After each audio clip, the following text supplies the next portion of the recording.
Hello and welcome back to Jethro's Workshop. Visitors.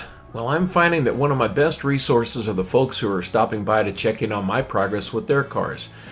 They've been down this road and have absolutely beautiful rods that rose from the ashes of corrosion, rust, and scrap heap to become treasured, valuable pieces of art. So I'm going to devote this video to friends and future friends, and I want to thank them all for stopping by the shop to give me their pointers, suggestions, and what's the best way to get my project done. So on July 15th of 2007, this beautiful 1939 Ford Coupe stopped by and is owned by a fellow by the name of Steve Miller. He built the car from ground up and incorporates a wonderful treatment of new and NOS technology. The tires look recent, but the front is original wishbone suspension and the rear is updated. The motor is a flathead with performance heads and two separate single-barrel carburetors of the period when the motor was built. The tranny is original and the interior of the car looks NOS. The bodywork on this gem was impeccable, and Steve lent some good advice to get the metal as close to the surface as possible with a 3-pound sledge.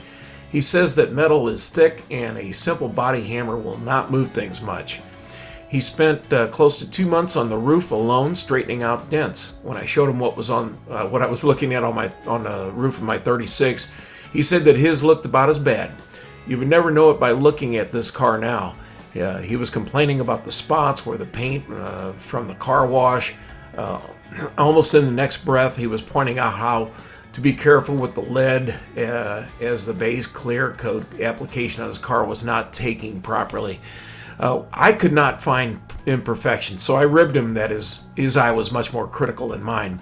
He said that some of the paint needs more rubbing out. I told him that was probably going to be taken care of by what he wants to do with the car wash spots. He suggested clear coat, base coat application for paint on my truck. He said it was idiot proof. I said that would describe my painting abilities aptly.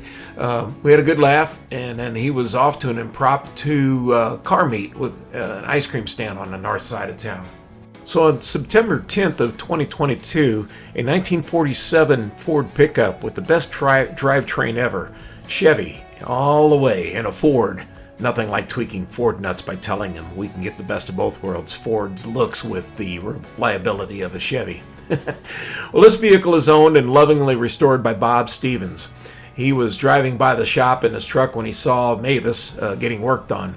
I love a cold call visit. Bob's 47 has a 350 in it with gauges from the 90s, Chevy S10. Modern suspension under it, and generally the work looked excellent. The paint was beautiful and the firewall was so clean and unencumbered. This was an inspiring visit and so nice to meet fellow street riders. After all, isn't this what it's all about? September 2nd of 2024. Now this is how I'd like to paint my 57 eventually. A good friend of mine, Jimmy Holt, brought this beautifully restored and maintained 1957 Bel Air from a fella that restored it over in a couple of towns over. It has a 350 Chevy. It's upgraded interior, has AC, power, the whole shoot match.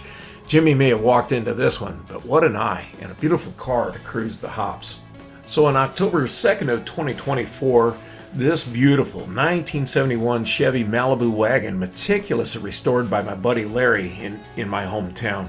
He's a retired shop teacher with an extensive knowledge of welding, fabrication techniques, and mechanics. Larry's art of pinstriping is well known in these parts.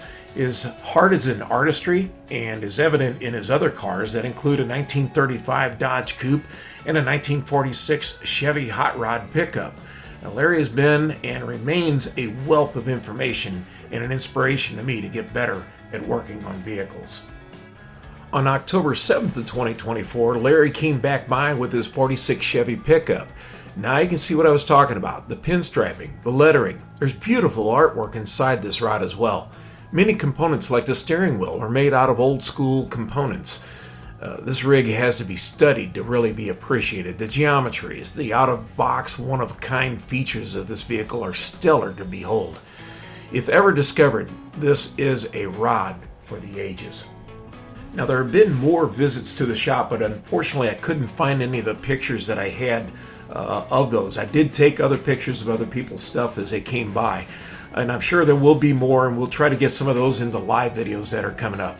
I want to thank you all again for taking a look and a listen to this. And hopefully, like I say, next week I just ordered some camera stuff and what have you.